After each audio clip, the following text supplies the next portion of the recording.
지난 시간에 regard를 하면서 regarding이라고 하는 분사 전치사에 대해서 잠시 알아봤습니다. 자, 오늘은 분사 전치사입니다. 지난 시간에 저희들이 regarding도 전치사라고 이야기를 하니까 많은 분들이 신기하시는 것 같더라고요. 근데 사실 participle preposition, 분사 전치사를 앞에서 한 적이 있습니다. 2번 다루었죠. 한 번은 기본 개념에서, 또 한 번은 이번 시리즈에서요. 바로 during입니다. 분사 전치사는 여러분들이 알게 모르게 정말 많이 사용하고 있는 전치사입니다. 그럼에도 불구하고 우리는 우리가 사용하고 있는 이 분사 전치사를 알지도 못하는 경우가 참 많습니다. 그 이유 중 하나는 분사로 해석을 해도 해석이 대충은 다 되기 때문입니다. 그런데 이상하지 않으셨나요? 동사 활용이 두 가지죠. 하나는 분사고 하나는 투부정사입니다. 투부정사로 해석할 때보다 이 분사로 해석할 때 뭔지 모르게 해석이 좀 더 어색한 그 느낌. 분사 전치사들이 대부분 그렇습니다. 자, 여기 저희들이 다룰 분사 전치사들이 있습니다. 한번 하나하나 읽어보죠.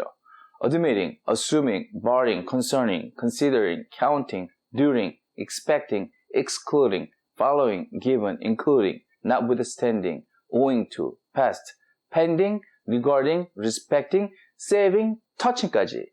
자, 이렇게 저희 JJ 영어에서 분사 전치사로 정리한 것은 20개입니다.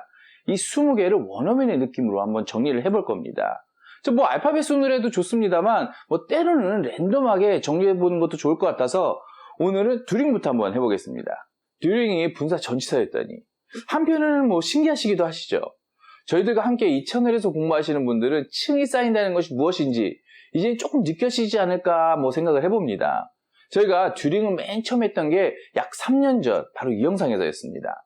당시에는 기본 개념을 말씀드렸죠. 기본 개념은 지속의 시간 전치사였습니다. during이 가지는 속성이 바로 계속, 지속이라는 것이었죠. 그리고 얼마 전에 이번 시리즈에서 이 during을 다시 한번 다루었습니다. 이번에는 개념의 층 위에서 다시 한 층을 올렸습니다. 그 층은 어원과 형태적 접근이었습니다. 자, 어원의 핵심은 do에 ing를 더해주는 거였죠. 이 ing는 우리가 바로 아는 그 ing, 현재 분사 ing였습니다. 잠시만 다시 복습을 해보겠습니다. 어근, dure는 endure라는 단어와 같은 어근을 씁니다. 즉, 견딘다는 겁니다. 그대로 있는 겁니다. 거기다가 ing라고 하는 계속된 느낌까지 더해진 거죠. 이 원어민들이 during을 쓸 땐 그런 느낌을 느끼는 겁니다. 자, 2층을 쌓으니까 이 지속의 시간 전치사, 이 during, 좀 더 느껴지시죠? 오늘 이 during을 분사 전치사로 정체까지 알고 나니까 아마 오늘 저희들과 함께 이곳에서 공부하신 분들은 during을 끝낼 수 있을 겁니다. 이것이 바로 층이 쌓이는 겁니다. 우리가 이런 것들을 공부하죠. during, while, for 이거의 구별, 그리고 그 방법들을 알고 있는 분들도 있고 그러지 못하는 분들도 있습니다. 알고 있는 분들도 할 때마다 헷갈리는 경우가 많죠. 왜 그럴까요? 원어민이 어떻게 느끼는지 모르기 때문입니다. 예를 들어서 during과 for 많이 구별하죠. 대부분 이렇게 설명을 합니다. for 다음에는 숫자가 나오고 during은 특정한 시점에 사용한다. 이런 것들입니다. 이런 것이 절대 틀린 건 아닙니다. 그러나 본질적 속성을 모르면 바로 이게 아닌가 하는 문장들이 나옵니다. for a while, for a trial period 이런 식으로요. 그리고 during의 시점이라는 것이 도대체 뭔가요? 층이 쌓이고 개념이 잡혀야 이 원어민처럼 사용할 수 있는 겁니다. during은 앞에서도 말씀드렸듯이 do도 지속하는 거고 ing도 어떤 기간 동안 계속하는 겁니다. 즉 지속한다는 것이 중요합니다. 그리고 무엇이 지속된다는 것은 바로 시점이 있어야만 합니다. 시작되는 점이 있을 거고 끝나는 시점이 있겠죠. 그런데 우리는 이 시점을 정확하게 모르는 경우가 참 많죠. 이것을 표현할 필요가 있을 때가 있습니다. 중요한 것은 이 기간 동안 멈추지 않고 계속된다는 겁니다. 이 기간이 길어도 상관없고 짧아도 상관이 없습니다. 정확하게 이 시간의 길이를 몰라도 됩니다. 이 during의 핵심은 어떤 기간 동안 지속성입니다. 그래서 이렇게 생긴 겁니다. during. 자, 제가 오늘 영화를 봤습니다. 몇 시간짜리인지 제가 기억할까요? 대충만 알죠. 여러분 그 영화 제목을 말씀드리면 보통 몇 시간짜리인지 알 수 있나요? 관심 없죠. 그런데 분명히 영화는 시작하는 시점이 있었을 겁니다. 그리고 끝난 시점도 있죠. 자, 저는 지금 보스턴에 있다고 가정을 한번 해보죠. 이렇게 말씀드리니까 사실 놀러 가보고 싶긴 하네요. 자, 어쨌든 제가 여름 동안 여기 보스턴에 있을 겁니다. 자, 여러분은 제가 있는 이곳 보스턴의 여름이 언제인지 정확하게 아시나요? 언제 시작을 했고 언제 끝나는지? 보스는 몇 달 동안 여름인지 아시나요? 저는 잘 모르겠습니다. 그러나 분명히 시작하는 점과 끝나는 시점이 있을 겁니다. 중요한가요? 전혀 중요하지 않습니다. 여름이 계속된다는 게 중요한 거죠. 뭐 조금 헷갈리는 것도 있습니다. 뭐 during World War II 언제 시작했죠? 시작점이 있을 거고 또 언제 끝났죠? 잘 모르겠습니다. 그러나 끝나는 시점이 있겠죠? 그러나 시간이 중요한가요? 역사학자들한테는 뭐 중요할 수 있겠지만 저희들은 뭐 잘 모르죠. 저희들에게 중요한 것은 그 계속된 기간입니다. 전쟁 동안, 여름 동안, 뭐 조금 있으면 뭐 추석이 오는데 추석 동안, 휴가 기간 동안, 뭐 영화를 보는 동안, 뭐 이런 거죠. 이게 during이 필요한 이유입니다. 자, 이쯤에서 뭐 분사전치사는 아니지만 for를 한번 잠깐 다뤄보죠. for도 우리는 뭐 많이 다뤘습니다. 층을 쌓았죠. for는 왜 숫자가 중요할까요? for의 기본 개념, 속성은 가치였습니다. 기간의 지속성이 아니라 그 기간의 가치입니다. 시간에서의 가치, 어떻게 나타낼까요? 숫자로 나타내는 겁니다. 자, 가치는 대략 나타내서는 안 되죠.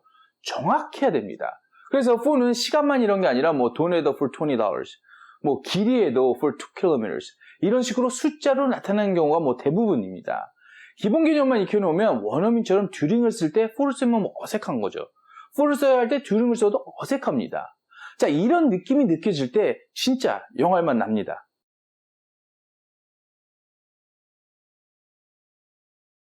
자, 여기서 여러분들이 재밌어 할 만한 뭐 신기한 그런 어원 공부 하나만 더 해보겠습니다. 자, during의 어근이 dual했잖아요. 이 dual가 대로에서 왔다고 얼마 전 영상에서 말씀드렸죠. 그런데 이 대로의 후손 중에 아주 재밌는 단어가 있습니다. 바로 tree입니다. 나무죠.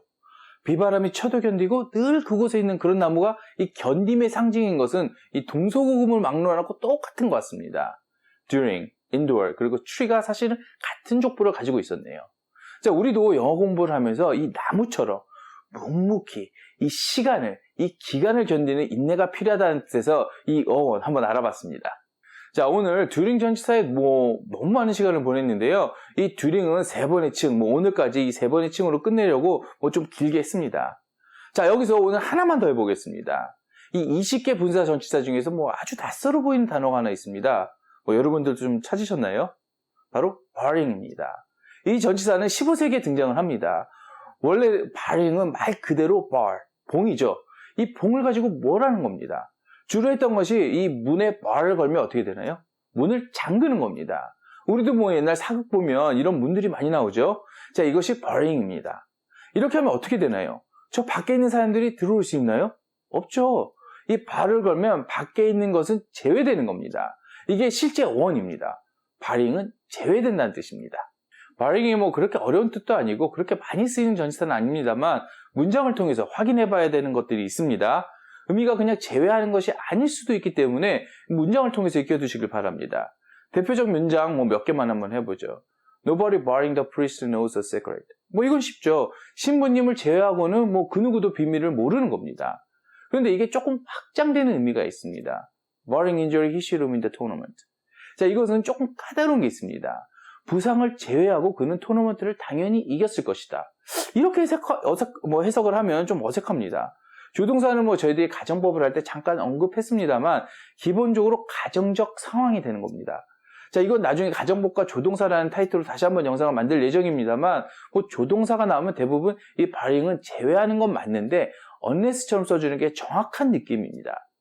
부상이 없었더라면 혹은 부상이 아니었더라면 이런 뉘앙스입니다. 이 조동사가 나오는 거 뭐 한 개만 더 해볼까요? barring rain, we will go to the beach tomorrow. 비만 안 온다면 우리는 내일 해변에 갈 거야. 이런 뜻이죠. 자, barring이 나름 요긴하게 쓸 수 있는 전치사입니다. 원래 이 분사 전치사는 지난 시간에도 말씀드렸지만 일반적인 전치사는 아닙니다. 그래서 이 단순 전치사에 넣기도 그렇고 복합 전치사에 넣기도 그렇고 그래서 심화학습으로 시즌3에서 다루면서 뭐 전치사를 완벽하게 끝내보겠다 이런 계획이었는데 영어 문장을 이해하는데 뭐 도움이 되신다라는 이야기를 뭐 멤버들 혹은 뭐 메일 댓글에서 확인을 하고 뭐 저희들이 이 분사 전치사를 옴니버스 형식 뭐 이야기 속 이야기 형식이 되겠네요. 전치사 시즌2 안에서 몇 개의 영상으로 이 분사 전치사 정리를 끝마치겠습니다. 오늘 현재 20개 중에서 2개를 마쳤습니다. 그런데 이 단어들을 보시면 아시겠지만 정말 유용해 보이죠. 이번 분사전치사도 뭐 제대로 정리해 두시면 독해하시고 회화하시는데 큰 도움이 되실 것이라는 생각이 듭니다. 부족하지만 저희들 최선을 다해서 다음 영상도 준비하겠습니다. 항상 함께 해주셔서 감사합니다. 오늘도 좋은 하루 되세요.